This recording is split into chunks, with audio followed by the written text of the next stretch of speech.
आज हम स्टार्ट करेंगे एक्सरसाइज 2.1। टॉपिक है आज का हमारा principal value, find principal value of this. Alright, यहाँ पे साइन इनवर्स 1/√2 दिया, आपको फाइंड करना है प्रिंसिपल वैल्यू। सबसे पहले ये टेबल जो मैंने 2 लेक्चर में बहुत ही डिटेल में समझाया था, डोमेन क्या होता है, रेंज क्या होता है, और एक टॉपिक ये समझाया था sine inverse minus theta is equal to minus sine inverse theta and cos inverse minus theta is equal to pi minus cos inverse theta. Okay, तो साइन इनवर्स, टेन इनवर्स और कॉसेक इनवर्स में minus बाहर निकलेगा और cos inverse, sec inverse और cot inverse में pi minus करके, like cos inverse minus theta होगा तो pi minus cos inverse theta, same sec inverse और कॉट इनवर्स में पाई माइनस करके लिखना। ठीक है, ऑलराइट। तो पहले ये बात कर लें, चलो इसकी बात कर लें। सबसे पहले साइन इनवर्स 1/√2। ठीक है, तो कौन से एंगल पे साइन की वैल्यू 1/√2 होती है? तो आप बोलोगे साइन π/4। ठीक है, टेबल आपका कंप्लीट होना चाहिए। कौन से एंगल पे? π/4। अब मैं बोलूँगा π/4 किधर आया? इधर आया। ठीक है, π/4। ठीक है, अब सेकंड क्वाड्रेंट में भी तो साइन पॉजिटिव होता है, तो यहाँ पे भी तो वो 1/2 आंसर देगा सेम एंगल पे।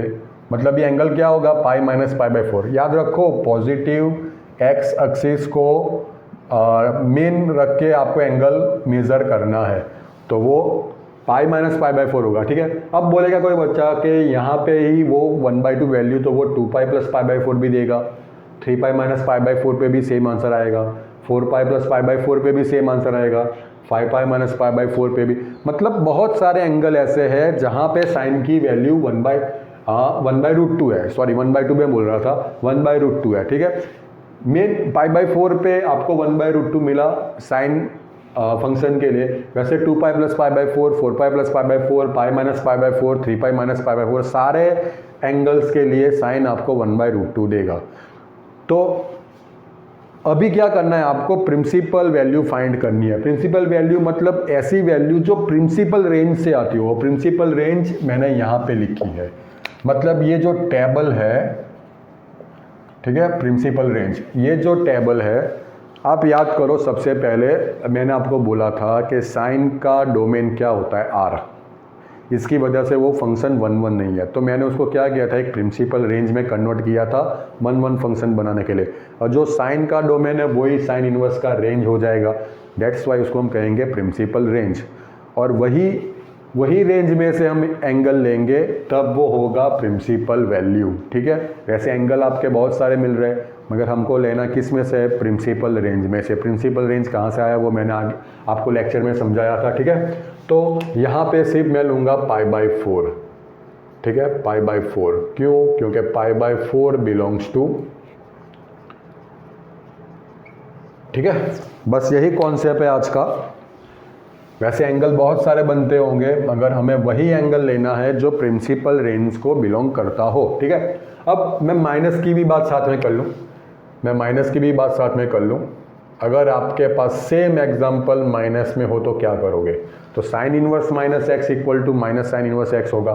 ठीक है, तो वही अप्लाई कर देंगे। माइनस अपनी जगह पे रहेगा, 1/√2, दैट मीन्स साइन π/4। सेम वही लिखना है, तो यहाँ पे माइनस π/4 आंसर आ जाएगा।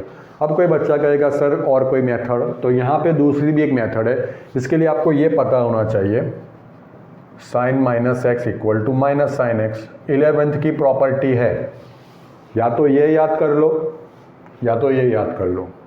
मैं बोलूँगा दोनों याद कर लो। ठीक है, चलो अब दूसरी मेथड मैं दिखा रहा हूँ।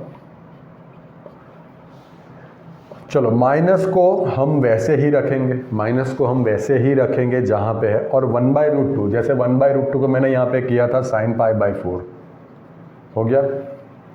अब अगर मैं साइन माइनस एक्स को माइनस साइन एक्स लिख सकता हूँ, तो क्या मैं माइनस साइन एक्स को साइन माइनस एक्स लिख सकता हूँ? ऑब्वियस लिख सकता हूँ। तो मैं यहाँ पे लिख दूंगा साइन माइनस π/4। अब आपको चेक करना क्या माइनस π/4 प्रिंसिपल रेंज का पार्ट है। Minus π/2 to π/2, minus π/4 belongs to close interval minus π/2 to π/2। Same answer हो गया। या तो ये मेथड करो या तो ये मेथड। ये मेथड में आपको सिर्फ यही याद रखना है और कोई कॉन्सेप्ट याद नहीं रखना। ठीक है, ऑलराइट, चलो यहाँ पे देख ले। कॉट इनवर्स माइनस 1/√3, तो कॉट इनवर्स माइनस एक्स आपको क्या देगा, pi minus cot inverse x, that means pi minus cot inverse 1/√3। अब कौन से एंगल पे कॉट की वैल्यू 1/√3, बहुत सारे, फर्स्ट क्वाड्रेंट या थर्ड क्वाड्रेंट में से आप कोई भी एंगल ले लो। फर्स्ट क्वाड्रेंट मतलब ऐसा नहीं 2 पाई प्लस, वो 4 पाई प्लस भी होगा, 100 पाई प्लस भी होगा। और थर्ड क्वाड्रेंट में ऐसा नहीं कि वो पाई प्लस ही होगा, वो 3 पाई प्लस भी होगा, 5 प्लस भी होगा, राइट। तो मुझे कौन सा लेना है, कॉट इनवर्स का 0 to पाई, ये इसका प्रिंसिपल रेंज है, तो उसमें से मुझे एंगल लेना है, ठीक है। तो वो हमें देगा कॉट π/3 से, ठीक है। टेबल याद रखो, ठीक है। Now cot inverse cot π/3 is equal to π/3, क्यों, क्योंकि π/3 belongs to 0 to pi, that means ये आंसर हो जाएगा 2π/3। अगर यही एग्जांपल आपको माइनस की जगह पे प्लस पे कर दे, यहाँ पे मान लो प्लस है, तो ये सारा पाई माइनस वाला पार्ट निकल जाएगा, आपका आंसर आएगा π/3। चलो यहाँ पे सेम, मगर नेगेटिव में है, साइन इनवर्स माइनस 1/2, तो वो हमें पहले क्या देगा, माइनस साइन इनवर्स 1/2। देखो sine inverse minus theta is equal to minus sine inverse theta, alright. Minus को बाहर ही रखो, 1/2 दैट मीन्स साइन π/6। कहाँ से लेना है, प्रिंसिपल रेंज में से। वैसे बहुत सारे वैल्यूज़ मिल सकते हैं, मगर हमको लेना है प्रिंसिपल रेंज में से, ये वाला कॉलम, ठीक है। चलो साइन इनवर्स साइन π/6 में लिख सकता हूँ, क्यों, क्योंकि π/6 belongs to close interval minus π/2 to π/2। चलो आगे जाएंगे।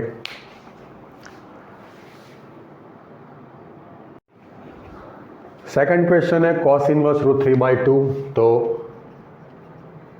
कौन से एंगल पे कॉस की वैल्यू √3/2 होगी, जो फर्स्ट क्वाड्रेंट में और फोर्थ क्वाड्रेंट में हो तब, ठीक है, क्योंकि पॉजिटिव वैल्यू है। तो √3/2 मतलब कॉस π/6 देगा, और एंगल मुझे वही लेना है जो कॉस इनवर्स की प्रिंसिपल रेंज में से आता हो, ठीक है। इसलिए मैंने फोर्थ क्वाड्रेंट का एंगल नहीं लिया, ठीक है।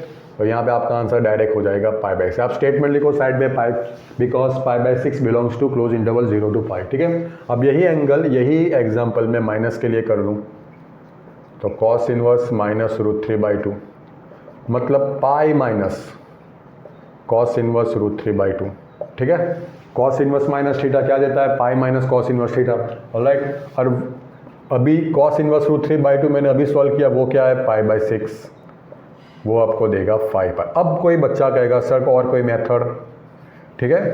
तो और मेथड, जो मैंने वो वाली ट्रिक दिखाई थी साइन इनवर्स में माइनस में, अब ये ट्रिक मैं यहाँ पे दिखाऊंगा, मगर उसमें एक चेंज है। क्या चेंज है, देखो सबसे पहले मैं क्या करूँगा, माइनस √3/2 मतलब कॉस π/6 लिख दूंगा। अब साइन में क्या इश्यू था, साइन माइनस थीटा वो माइनस साइन थीटा हो रहा था, और कॉस माइनस थीटा वो माइनस कॉस थीटा नहीं, वो प्लस कॉस थीटा, तो यहाँ पे ये ट्रिक नहीं चलेगी, ठीक है। क्यों, क्योंकि cos minus theta is equal to plus cos theta दे रहा है। अब मेरे पास मानो माइनस कॉस थीटा है, तो माइनस कब आएगा, जब मैं कॉस पाई माइनस थीटा करूँगा या तो कॉस पाई प्लस थीटा करूँगा, ठीक है। क्योंकि ये मुझे ले जाएगा सेकंड क्वाड्रेंट में, ये ले जाएगा थर्ड क्वाड्रेंट में, या तो 3 पाई minus theta, 3 pi plus theta, बहुत सारे ऐसे एंगल्स आपको मिलेंगे जहाँ पे आपको माइनस कॉस थीटा मिलेगा। पर मुझे एंगल वही लेना है जो प्रिंसिपल रेंज में आए, किसके प्रिंसिपल रेंज के, कॉस इनवर्स में। और यहाँ पे पाई प्लस खुद दिखा रहा है कि वो पाई से ऊपर जा रहा है, मतलब ये हम नहीं लेंगे, मतलब मैं लिख सकता हूँ minus cos theta is equal to cos pi minus theta, ठीक है। तो यहाँ पे हम लिख देंगे कॉस पाई माइनस π/6, ठीक है। अब पाई माइनस है, दैट मीन्स वो खुद दिखा रहेगा वो पाई के अंदर वाला पार्ट है, 0 to पाई के बीच वाला पार्ट है। क्यों, क्योंकि पाई माइनस यहाँ पे वो बोल रहा है, ठीक है। तो आंसर हो जाएगा आपका डायरेक्ट पाई माइनस π/6 मतलब 5 π/6, ठीक है। मेथड आप जो चाहे करो, मगर समझ लो दोनों, कहीं पे भी काम लग सकता है। चलो आगे जाएंगे।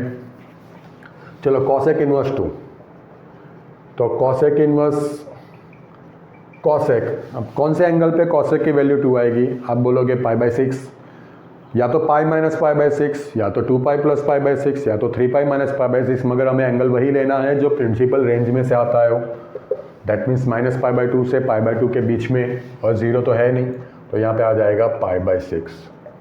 तो ये आपको आंसर देगा डायरेक्ट ही π/6। और अगर यही एग्जाम्पल आपको माइनस में पूछे तो सिर्फ आपको माइनस बाहर निकालना है, ठीक है। और कॉसेक इनवर्स 2 अभी मैंने किया वही करना है, मतलब -π/6 आंसर आ जाएगा, ठीक है। माइनस को बाहर रखो। नाउ tan इनवर्स -√3, वो सबसे पहले तो हम -tan इनवर्स √3 कर देंगे। tan inverse -x equal to -tan inverse theta, ठीक है। अब कौन से एंगल पे tan की वैल्यू √3 आ रही है, तो π/3, या तो π + π/3 या तो 2π + π/3 या तो पर हमें लेना है tan इनवर्स के प्रिंसिपल रेंज का एंगल, ठीक है। इसलिए मैंने सिर्फ ले रहा हूँ π/3, तो tan इनवर्स tan π/3 देगा हमें π/3। अब माइनस निकालो, प्लस हो tan इनवर्स √3, तो यहाँ पे भी माइनस नहीं आएगा, यहाँ पे भी माइनस नहीं आएगा, और आपका आंसर हो जाएगा π/3, ठीक है। Now cos inverse -1/2, that means π - cos inverse 1/2। मैं ये वाली मेथड कर रहा हूँ, आप चाहो तो ये वाली भी मेथड अप्लाई कर सकते हो, ठीक है। नाउ cos इनवर्स 1/2, तो यहाँ पे क्या आ जाएगा, cos π/3, क्यों, क्योंकि प्रिंसिपल रेंज का पार्ट है वो, ठीक है। तो π - π/3, दैट मीन्स वो देगा 2π/3। ऑलराइट, चलो आगे जाएंगे। 5th के बाद 6th ले ले। tan इनवर्स -1, चलो tan इनवर्स -1 मतलब वो देगा -tan इनवर्स 1, मतलब -tan इनवर्स, कौन से एंगल पे tan की वैल्यू 1 हो रही है, π/4। टेबल याद रखो, उल्टा पूछ रहा हूँ मैं, कौन से एंगल पे, मैं ऐसे नहीं पूछ रहा हूँ tan π/4 क्या होगा, मैं पूछ रहा हूँ कौन से एंगल पे tan की वैल्यू 1 होगी, वो एंगल है π/4, दैट मीन्स tan π/4। अब π/4 उसकी रेंज का ही पार्ट है, ओपन इंटरवल -π/2, दैट्स वाई मैं डायरेक्ट उसको π/4 लिख सकता हूँ, ठीक है। चलो 7 देख ले। अब प्लस होगा तो यहाँ पे माइनस नहीं आएगा, यहाँ पे माइनस, आपका आंसर हो जाएगा +π/4। चलो 7th क्या कहता है, sec इनवर्स 2/√3। देखो इसका उल्टा ही है, पर ये माइनस में है वो प्लस में, ठीक है। अब sec इनवर्स 2/√3, तो कौन से एंगल पे sec की वैल्यू 2/√3 आएगी, जो वही एंगल पे जहाँ पे cos की वैल्यू √3/2 आएगी, वो एंगल है π/6, ठीक है। ये रहा, तो मैं यहाँ पे लिख सकता हूँ sec π/6। आपको सिर्फ ये देखना है कि वो उसके प्रिंसिपल रेंज का पार्ट है कि नहीं। तो sec इनवर्स की रेंज क्या है, प्रिंसिपल रेंज कहेंगे उसको, 0 to π/2 को छोड़ के, ठीक है। तो 0 to π के बीच का तो ये पार्ट है ही, दैट मीन्स यहाँ पे हो जाएगा π/6। अगर यही एग्जाम्पल आपको माइनस में पूछे, sec इनवर्स -2/√3, तो सबसे पहले हम क्या करेंगे, π - sec इनवर्स sec 2/√3, ठीक है। ऑलराइट, चलो सॉरी sec इनवर्स sec 2/√3, ठीक है। और sec इनवर्स 2/√3 अभी हमने क्या लाया, π/6, दैट मीन्स ये हो जाएगा 5π/6, ठीक है। आगे जाएंगे।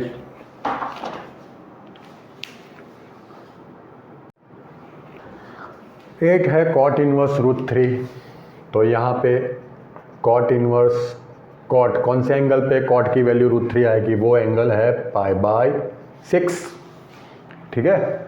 और हमें वो एंगल लेना है जो उसकी प्रिंसिपल रेंज का पार्ट हो, 0 से π है वो है, ठीक है। तो यहाँ पे हम डायरेक्ट लिख सकते हैं π/6। अगर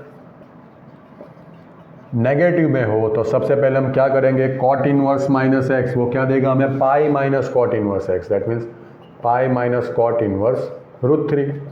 और cot इनवर्स √3 मैंने अभी किया है, वो वैल्यू कौन सी है, π/6, that means 5π/6। Now same cos inverse -x, cos inverse -x आपको क्या दे रहा है, π - cos इनवर्स x, वहाँ पे मैंने थीटा लिखा है, ठीक है। तो π - cos इनवर्स 1/√2। नाउ 1/√2 मतलब cos π/4, वही एंगल लेना है जो cos इनवर्स की प्रिंसिपल रेंज का पार्ट हो, ठीक है। अब चूंकि मैंने बोला कि ये प्रिंसिपल रेंज का ही पार्ट है, तो मैं यहाँ पे डायरेक्ट π/4 लिख सकता हूँ, एंड π - π/4 विच मीन्स 3π/4, ठीक है। अब cosec इनवर्स -√2, अब इसका पॉजिटिव, यहाँ पे पॉजिटिव हो, अगर पॉजिटिव होगा तो π माइनस वाला पार्ट नहीं आएगा, मतलब सिर्फ cos इनवर्स 1/√2 चलेगा और आपका आंसर आएगा सिर्फ π/4, ठीक है। चलो, अब cosec inverse -√2, that means minus cosec inverse √2, ठीक है। माइनस बाहर रहेगा, cosec इनवर्स √2 मतलब cosec π/4 हमें वही एंगल लेना है जो कॉसेक इन्वर्स की रेंज का है। कॉसेक इन्वर्स की रेंज क्या है? क्लोज इंटरवल -π/2 टू π/2 सिर्फ 0 को छोड़ के, ठीक है। तो π/4 उसी रेंज का पार्ट है, तो आप डायरेक्ट लिख सकते हो π/4। अगर यहाँ पे प्लस होगा तो ये माइनस वाला पार्ट आगे नहीं आएगा, आपका आंसर आएगा सिर्फ π/4। आगे जाएंगे।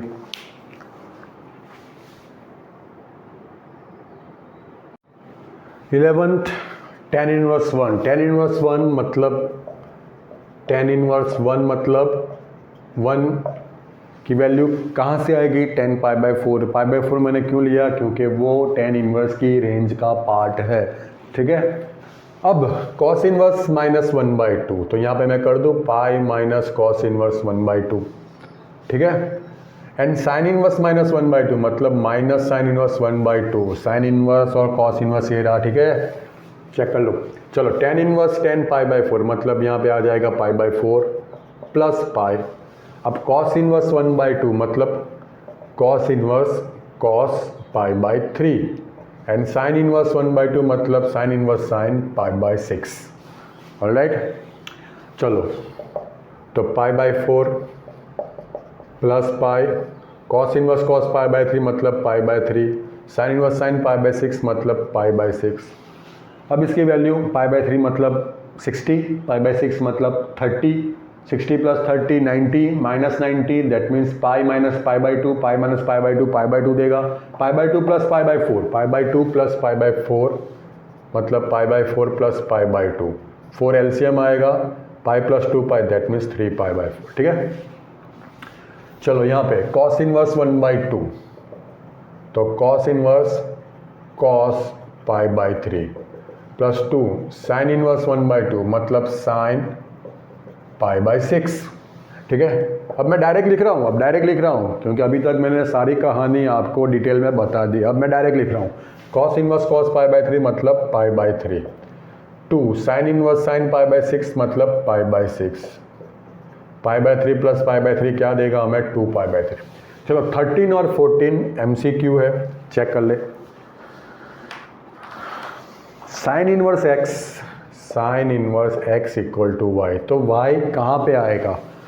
ऑप्शन मैंने नहीं लिखे, y की रेंज आपको देखना है। तो मैंने जो आपको इंट्रोडक्शन दिया था तभी बोला था अगर साइन इनवर्स x यहाँ पे कुछ है तो वो आंसर आपका आएगा साइन इनवर्स की रेंज का पार्ट। साइन इनवर्स की रेंज क्या है? क्लोज इंटरवल -π/2 टू π/2, तो हम लिखेंगे y -π/2 less than equal to y less than equal to π/2, तो ये होगा आपका ऑप्शन। चलो 14 है tan inverse √3 minus sec inverse -2, ठीक है। चलो tan इनवर्स √3 आप डायरेक्ट लिखेंगे, tan इनवर्स √3 कब मिलेगा? π/3 उसकी वैल्यू होगी तब, ठीक है। ऑलराइट, माइनस sec इनवर्स -2 कब होगा? जब पाई माइनस sec इनवर्स 2 होगा तब। यहाँ पे ये वैल्यू हो गई π/3 minus pi, minus minus plus sec inverse sec 2 कब होगा? जब sec π/3 होगा, ठीक है। तो π/3 माइनस पाई प्लस π/3, ठीक है। तो यहाँ पे कौन सी वैल्यू आएगी? एलसीएम होगा 3 pi plus pi 2 pi minus 3 पाई मतलब माइनस π/3, 3 एलसीएम आएगा 3 pi plus pi 2 pi minus 3 पाई मतलब माइनस π/3। ऑलराइट, तो ये थी आपकी एक्सरसाइज 2.1। नेक्स्ट लेक्चर में आगे जाएंगे।